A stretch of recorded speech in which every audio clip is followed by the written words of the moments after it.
I've decided that I'm going to tell quite a personal story today about something that happened to me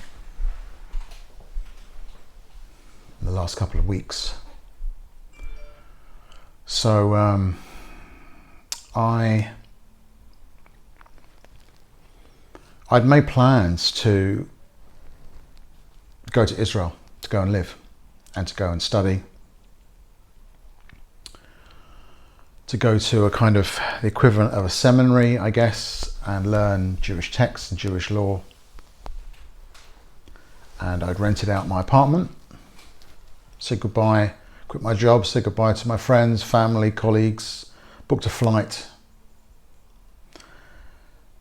And as part of my preparation for going, I had some medical tests. And 2 weeks before I left, the doctor said to me, you need to have an operation. And the operation was scheduled for the day after I was meant to be flying out.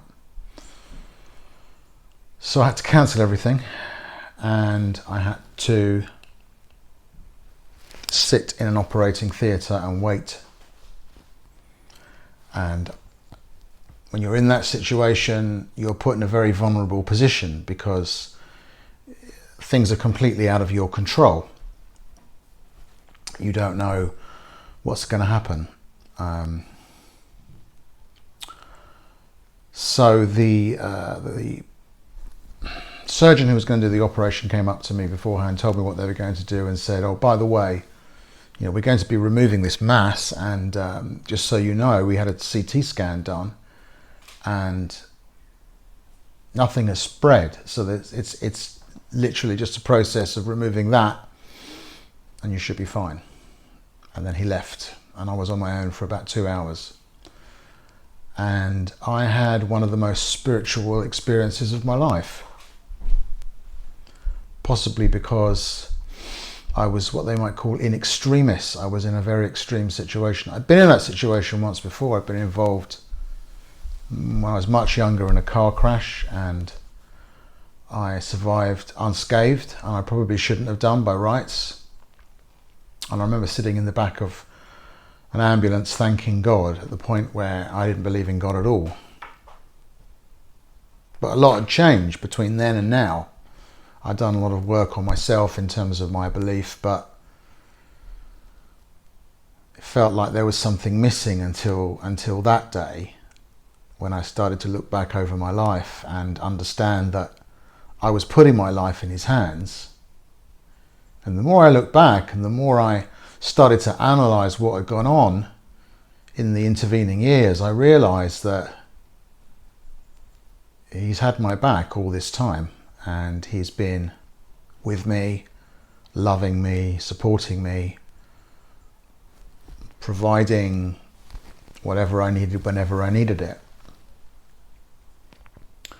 So there's an idea in Judaism called Hashgacha Pratis, which basically means divine providence, or like seeing the hand of God in your life. And there's a rabbi I know who plays this game with his family every Friday night. He asks his children, how has God helped you? How has Hashem helped you this week? What's he done? And looking for where you've been supported and where you've been helped in ways that couldn't possibly have come from you, then you start to see that hand working.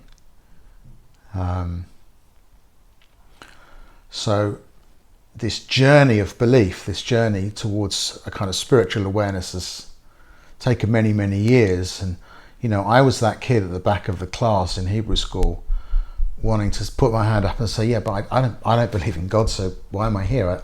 I don't know why I need to do all this stuff, I mean, the real reason was I was there because my parents decided that I was going to be there, but that's another story. And the best answer I ever heard to that question, I don't believe, was somebody turned it around and said, does he believe in you? Which is a really interesting way of thinking about it, because it's almost as if he doesn't need your belief, he doesn't need your connection, but he wants it.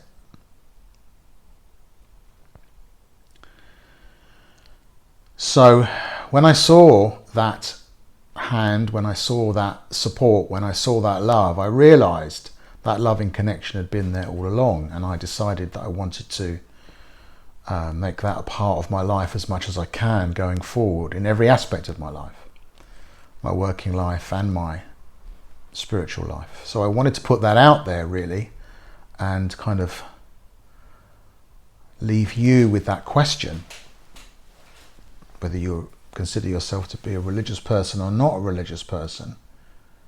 How do you see your connection with your Creator, if you feel you have one? I mean, you express it as a higher power, or you express it in any way. How do you see that connection to God? And have you had experiences, either in extremis or not, where you felt that connection, you felt that hand?